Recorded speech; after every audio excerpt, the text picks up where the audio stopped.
Hello, dear friends. It's Carly Whorton, and welcome back to Owning Authenticity. As we continue to journey forward in our human design quest, we will do so by adding a few more vocabulary words to the mix. Those are conditioning, not self, and deconditioning. We'll start with conditioning. The simple definition is taking on beliefs and ways of being from the outside world we're exposed to. Now, this plays into the conversation we were just having about what is human design as a whole and how does it let us see our true selves.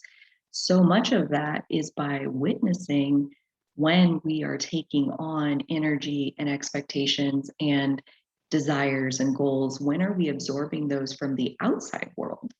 And meaning we're being conditioned by the world around us from the second we're born, uh, in some way or another. Basically, all of us are. That's part of the growth and evolution happens through that conditioning process. There's wisdom in being able to take in all of these different various ways of being and then getting to decide which of these works best for you. And that's really empowering. The disempowering part is when we don't acknowledge and don't realize that this is happening. When we soak up that energy from the outside world and then we hang on to it because we identify with it. And we don't have to if we don't want to.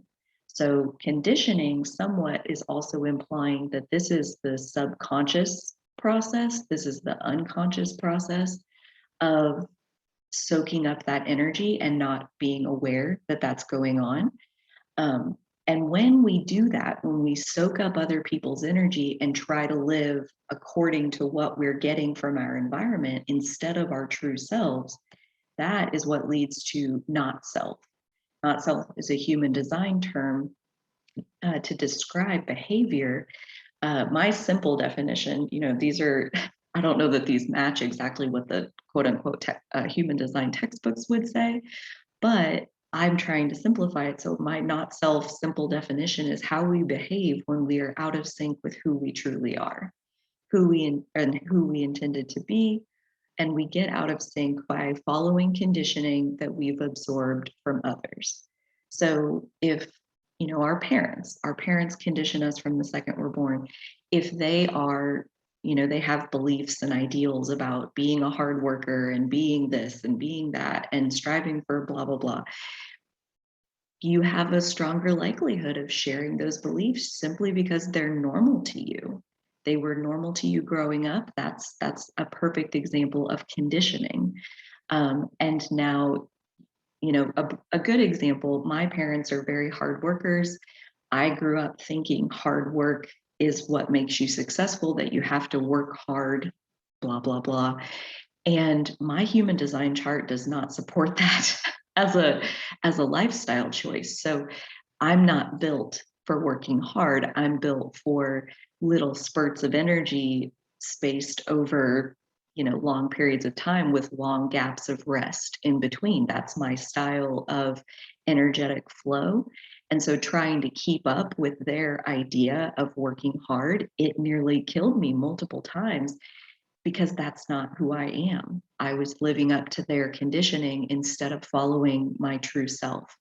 And so, not self behavior is kind of like the rumble strips on the highway. It's those behaviors that when you see yourself exhibiting these not self behaviors, you know that you are living out of alignment with your true self. You've reached into territory of you're living according to your conditioning now.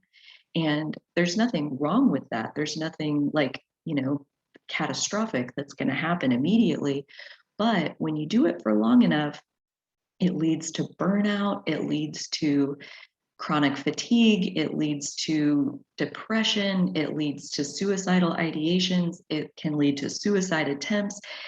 It really does suck our soul out of our being. Again, my words completely, when we are out of alignment with ourselves. So this not self behavior, it aims to illuminate what are you going to look like when you're not living in alignment with yourself. And I've found the specifics of the not self to look for in my own chart to be very spot on. That, like, yes, when I am acting all of these ways that don't feel good, you're right. None of the results that I get from those experiences are satisfying to me. They're all like harming me instead of supporting and lifting me up. So when we're consciously paying attention to this not self behavior, we've reached a phase of the process where we're in a deconditioning practice, where we're no longer subconsciously soaking up all of this energy from the world around us and not discerning what we want to hang on to and what we want to let go of. In deconditioning, we're practicing actively trying to recognize that not self behavior and systematically adjusting to live a more authentic expression of ourselves.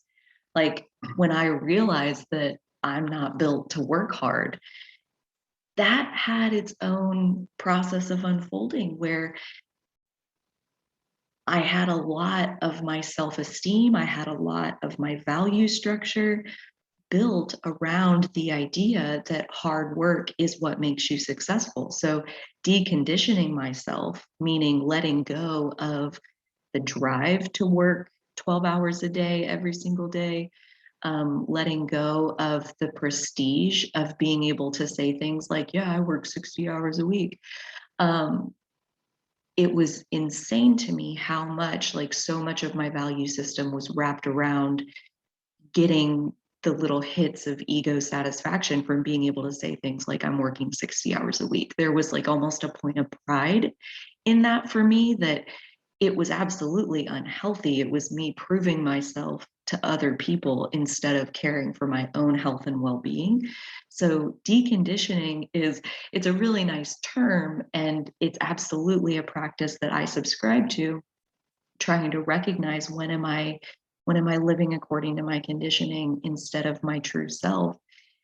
And if I find myself in that not self behavior, how can I lean towards my true self? What is it that I'm missing in this moment? How am I